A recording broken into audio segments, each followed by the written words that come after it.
when you said take a break, we were all yelling at the young ones. Take a break means don't move. Get some water. Yeah. Well, I mean, I was trying to enforce like stop dancing, like leave my rest because you're still Save your energy. All right. Isn't it? It's 3 hours. You need a break. Your stomach. Yeah. Wait, what was that, Jackie? I said you wrote that in your email too. Yeah.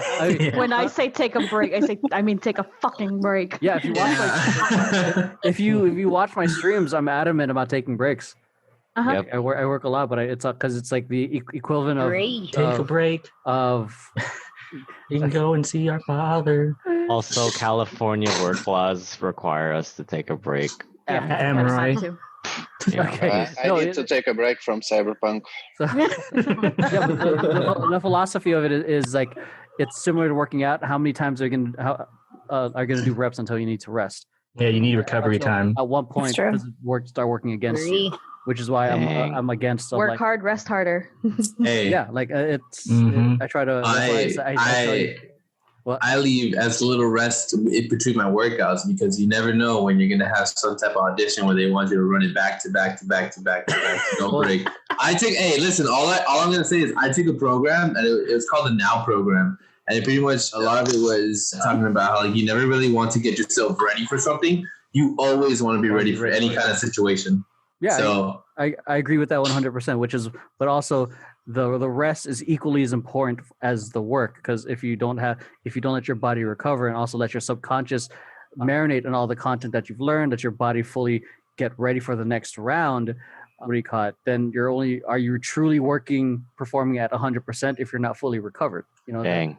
So that's very much easier in physical activities. It's the same thing in terms of like it and just being productive. Like if you want to be productive in creating stuff, rest is a huge component. One of my favorite studies that I learned was from LeBron James. He's 36, still dunking like he's in his 20s. He's 36. Yes, 36. And he's turning 37. And he sleeps 10 hours a day. I mean, albeit he's a hyper athlete, but also Usain Bolt, he sleeps about 10 hours a day. 20 days. Like sleep is essential because that's where your subconscious does all the real work. Mm-hmm. And that's so there's only so much our conscious minds can do, which is why I'm adamant of like take a break, let your muscles get ready, because it's better than trying to force the issue and have it stress out and burn out even more. That is true. Like to piggyback off that is like not only physical recovery is good, but mental recovery is good as well. Because like recently I took a month off from streaming because just had to mentally get my mind back into things to stream again, because you just got to recover. Take time for yourself as well. Yeah. So. Don't stay up and work till 6 a.m. You never know. I don't work until 6 a.m. Recover. Anymore. So the answer is okay. Wait, hold on. For 10 hours. Yes. No. Hey, Alex was saying something. What was that? I was saying that mental recovery is very hard to manage because there is no like such thing as like pure recovery like we have in physical activities. Like in physical activities, like your muscle don't work, that means you're recovering. But in mental, you can always like process something with your brain and never actually recover. Then you think that you're recovering. So like it's way harder to manage, and only sleep is the pure solution to that. I'm not saying it is, but I'd say it's a huge component of it, especially rest in performing at a high level, because albeit there's like other things to consider.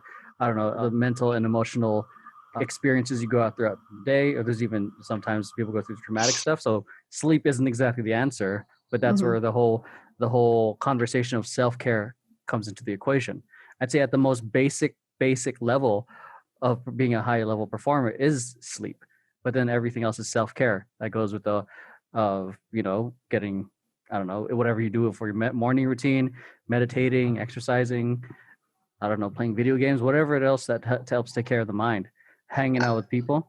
So that's like, but that the thing is with with self-care stuff, it's hard to put that to quantify that. We can't be like, oh, X person spent 3 hours with B-Rock this week. His mental health went down. So that's just with hanging out with Emeroy in general. Shit, that's called a video game right there. But it's if anything, the most quantitative thing that has helped is the sleep. But I do agree 100% that there's also many other things that affect us from being able to perform at a mental and emotional level. How the fuck did we get here? But we talked about. Fuck, how did we get there? This is a great conversation. We're talking about breaks. But yeah, Bernie, I'm interested to hear from you because you're a freaking judo coach who's going to be coaching the next Olympian. What? Really? The next Manny Pacquiao. That's my goal. Oh shit. Goal. Okay, I thought you were doing that right now. No, not yet. I mean, The kids I'm teaching are way too young to even qualify for Olympics. And let me go. I'll meet you over there in the Philippines, and then we'll never say the minimum age for Olympics. Never say never. What is the minimum age for? 18, no? 16. Oh, 16. 16. I think. Is there it? are, yep. It's not every event, but yeah, not 16. So I wouldn't calculate that I'm 18. Okay. Like definitely gymnastics, like at least 16. Some of them look 12. At least 16. Yeah, I would say the importance of I believe in the importance of recovery because being a coach myself, I would say I could see a lot of burnouts happening, especially with younger athletes, because what happens is you are so primed to be doing the action, like especially pre-games. I could see a lot of because the kids that I coach, whenever we go to competition, I just let them do their form, but not going hard because I want them to use like that full energy on the exact moment when you are up to use it, like max performance on the performance time, but rest it up because I could see a lot of, especially old school way of training, like kill your muscle before the game. I could see a lot of people doing reps, and my kids are just like hanging out there, eating, listening to music, and playing video games. And I'm gonna say, once you're up, just warm them up like before to stretch the muscle. I would say, warming up on breaks. If my advice is, if you'd have to like rest, or if you can't help your body, but work out, like do something that's not the same as what you're doing for your reps. Like, let's say, like you dance, maybe you could do a little stretch, or if you're doing hip hop, maybe you could do a little slow, something that's slow, that focuses more on flexibility and preparation for the muscle, but not the action per se, like what you are up to do per se, because it diminishes performance. I would have to agree, because when I was still competing, I would say most of good wins that I got are from those where I play my phone prior to like stepping on the mats, as compared to those where I was super pumped up. Yeah. Maybe because you're hyper focusing, so you tend to lose your play once you get in there. But if you're playing, you're chilled. Yeah, it's the classic saying of like, you don't want to be too high or too low, just like the field. And the thing is, when you mentioned old school way of doing things, of going all out, you just reminded, it took me back to my competition days where we would be dancing the whole fucking day. Oh, agree. Out. Oh yeah. How I trained all the time. Well. So and then stress. It just made it stressful. And then there's the whole thing. It was like, when everyone's doing the same thing, it's time to start questioning, can there be another way? So it's like, but the thing is, because we see exhibition teams, and albeit there's talent is a variable, but there's exhibition teams that fucking do few rehearsals, but they're still beast in it, and it's comparable to the competitive teams for some of them. So it's like, what I feel like there's a level of relaxation, or I think that, or even keelness, and that exhibition teams have. I mean, there is added mental pressure of competing. I think the approaches can all be the same, but the thing is, especially I think in Western society or in America, where it's all about, push yourself to exhaustion. I think there's a certain point to that. But I also adapted this Russian philosophy in working out from fucking Alex. Alex like what I say? So what's my philosophy now? Because no, of course, yeah. He's one of the world class. He's ex KGB, and his methodology of yes.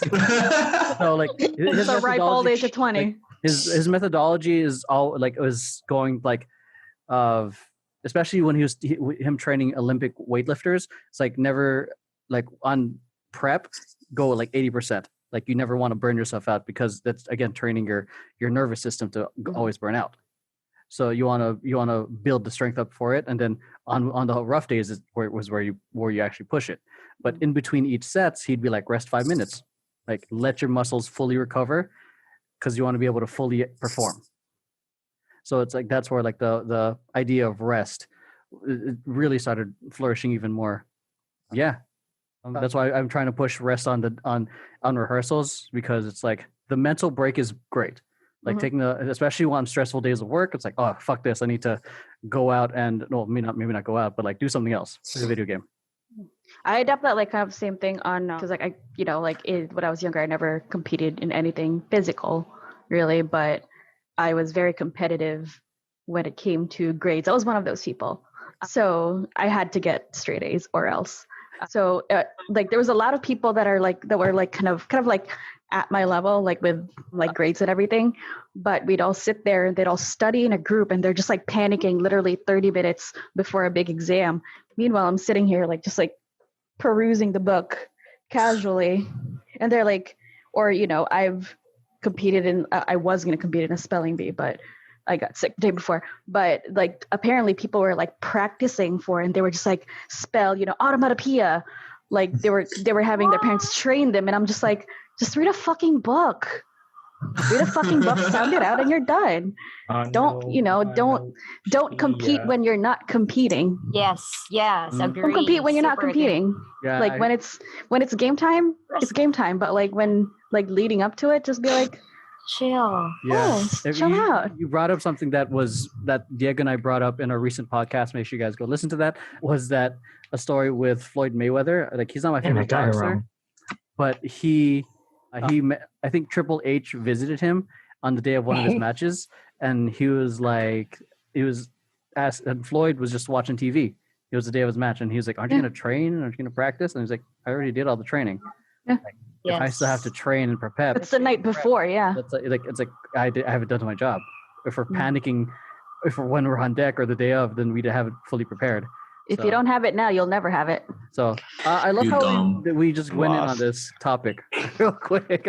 I remember something about rest. I just want to go for it. Well, I feel like this is going to be very valuable for anyone who's listening. There are some elite athletes who just sleep, who literally just eat, sleep, and train.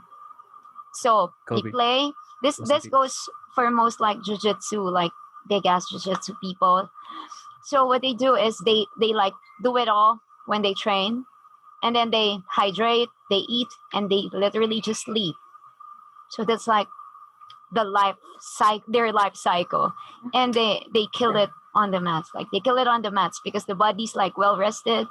So they sleep for more than the hours of the day when they're not training or they're not eating, they're sleeping. It makes them perform. Wow. Okay, but that goes for people who doesn't have anything else to do, right? I would say. Yeah, you can't really tell people that like that's the way to go, because somebody that doesn't have like the money or anything can't really do that. Like obviously it works if all you do is work. Yes, like, exactly. Sleep and just train. If you live Eat, sleep, cyberpunk. Oh my god. Eat, sleep, cyberpunk. All right. So whoever is listening to this, I hope you guys enjoyed the importance of rest and the whole, don't. Go take a nap now. Especially no rest. Go take. Do it now. Keep going. No rest. Not now. After the podcast finishes. I think there's understand the importance of rest. Yes. Yeah. I think there's a time and a place for going further beyond. Mm-hmm. But plus ultra. Sorry. Oh my god. This is what it means to go even further beyond. But you're quoting something. Yes. And I know it's dweeby. It's both. Oh, there we go. Markiplier and My Hero Academia. That's what's happening. Yeah. So there's certain times for it. Like there are times where I just have the energy and the hype just do a random all-nighter because I'm excited to just work. Mm-hmm. So Agree. Like last night when Cyberpunk released. Meanwhile, I'm silently judging Emeroy for still working, even though he's like, I need to take a break.